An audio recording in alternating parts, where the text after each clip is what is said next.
That's Attorney Mike Gravel coming to you from Chicago as usual, and today we're going to look at Better Call Saul Season 5, Episode 2. It's called 50% Off, and it's good stuff. Let's do it.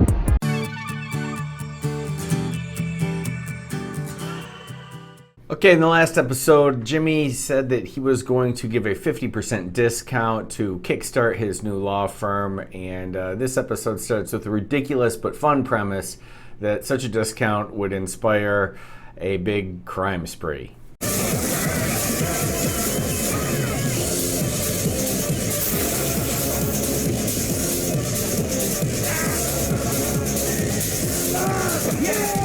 Well, that was kind of fun, and it all culminated, of course, with the theft of a lawn gnome. I'm not going down the lawn gnome rabbit hole. I'm having a hard enough time keeping basic plot points and pronouncing characters' names correctly. But we see a couple of these criminals the next day having not learned a thing. Tuesday. Well, you know what that means? 50% off! Meanwhile, Nacho's still in the seventh circle of hell under Gus's control. Gus decides that he wants to figure out what Lalo's doing, and he's going to use Nacho. So he drags Nacho out of bed and takes him to where his father is, clearly threatening to kill his father in view of him. And Nacho relents. Lalo Salamanca. I need to know where he is going, what he is thinking, what he is planning. Getting close with the psychopath Lalo is nearly an impossible task, but Nacho's got no choice, so he agrees. I'll find a way. I'll make him trust me. Okay? So here, Jimmy's Magic Man routine from the last episode, or I should call him Saul at this point. He's now Saul Goodman, I guess. His Magic Man routine worked, and his phone is ringing, and his practice is up and going, and his initial phone calls are pretty funny. A BMO claims that you solicited him for the purchase of narcotics when in fact you were simply enjoying a big gulp in the park when he approached and attempted to sell to you. And don't forget to hit like and subscribe, or the dogs get it. Here, Jimmy, now Saul Goodman, fesses up to Kim that he in fact did offer the 50% discount that he said he wouldn't, and of course we all know he would. You know that 50% off thing I said I wouldn't do? Well, I did it. I told a few potential clients. It just kind of slipped out. Here, those same criminals that have been on the rampage since Jimmy's 50% discount go out to get some drugs, and it sets up a chain of events that are really interesting. 2? It's gonna be a 10 tonight. 10. Yeah. Here we see that the drug delivery system actually involves a drain pipe, and there's a little kink in the system.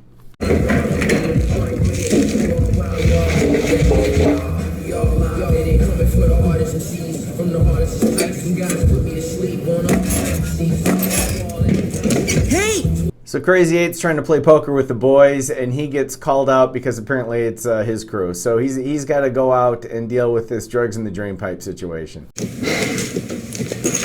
No, hold on. Problem on 5th Street. Some scouts say they didn't get their stuff. It's your crew.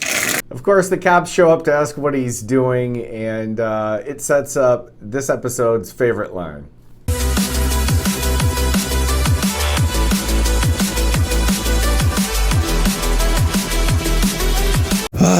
Just fixing a drain pipe.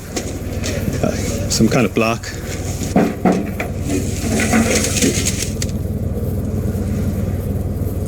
Guess you fixed it.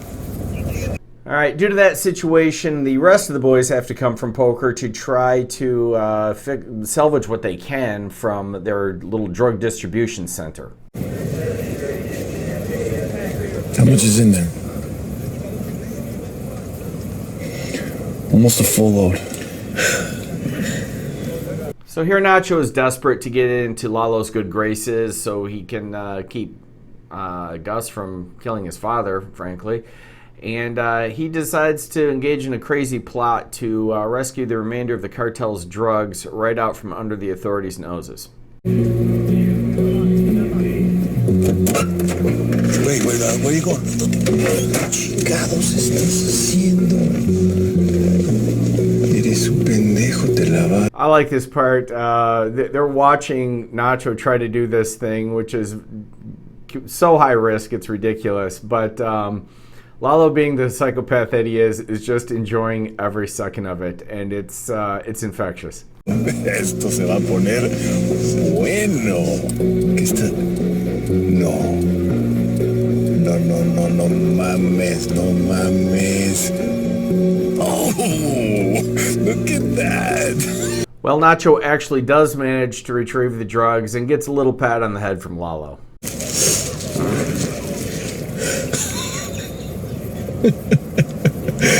Ignacio Varga, eres un chingón. So Jimmy has gotten a fair amount of business from his promotions, and here he is back in the saddle, back in court, and of course my favorite part is that the first guy he runs into is Bill the prosecutor. Bill. What?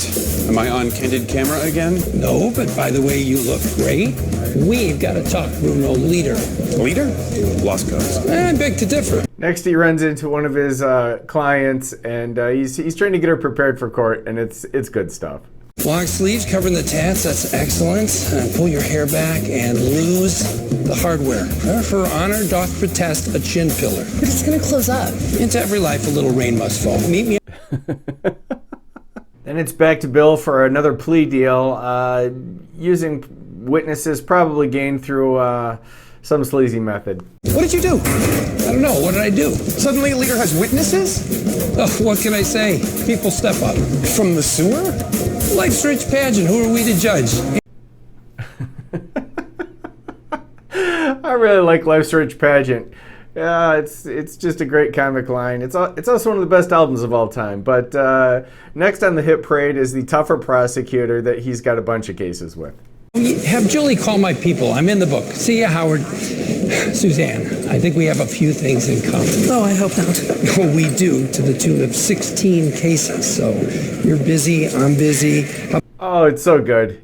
Even Suzanne gets in it. She's usually pretty dry and straight, but I hope not. I hope not's a fine line. Okay, so Jimmy wants to get a settlement conference with Suzanne. He's actually got one scheduled already, but he can't wait for that. He wants to get quick results for his new client base so his firm can grow. And so of course, in Jimmy McGill, Saul Goodman style, he sets it up so that the elevator breaks.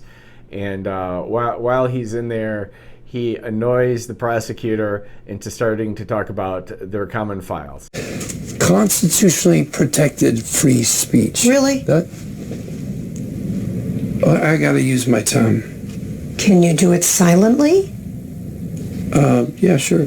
This is a good little bit. It's concocted so that he has his files with him, and he's with the attorney who has authority to settle those cases.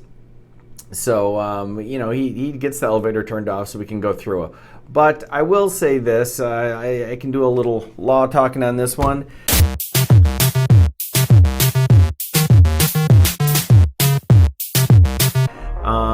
I will say that this can be a really effective method. You sit down with opposing counsel when you have multiple files, and a lot of times you get rolling and you can get a lot done. It certainly happened in my practice. That happens a lot. More so on the workers' compensation type cases, might have a whole bunch of cases with one employer, and they're all handled by the same attorney. And you get in a room, or they'll actually call a settlement conference day, and you'll bring over a dozen files and settle them. It happens all the time, and it's very common. I don't know why he really needed to do it in the elevator, but it's Better Call Saul, and it's funny. How about 18 months? 18 it is. Next up, we got Tanika Berman. 4 months jail? Well, it was fun to see Jimmy, now Saul Goodman, back in the saddle in court doing his thing, and it was all kind of fun, but reality gets brought right back to him when he leaves the courthouse and Nacho's waiting for him. So, at the very end of this, he makes him get in the car, drop his ice cream cone, and the ice cream cone, much like the lawn gnome, I'm sure has some deep meaning, but again, I'm not going down that rabbit hole. If y'all want to explain it to me in the comments, I'm willing to read. But for our purposes, this is just showing that Jimmy's not just free to practice law. He's got all his old skeletons still sitting there waiting for him.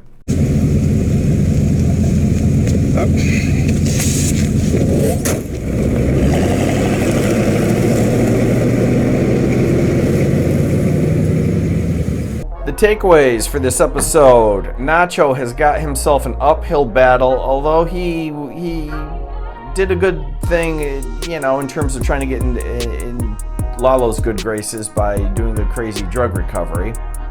And Jimmy's reinstated license and new practice is starting off with a bang, and he's doing pretty well, but he's got his problems as well. Here at Law Talk, we do a lot of videos answering common legal questions. We also do reviews of law in the movies and then on TV. We also share some of our more interesting cases. We're always putting out new videos. So if you like that, please hit like, subscribe, and ring the bell.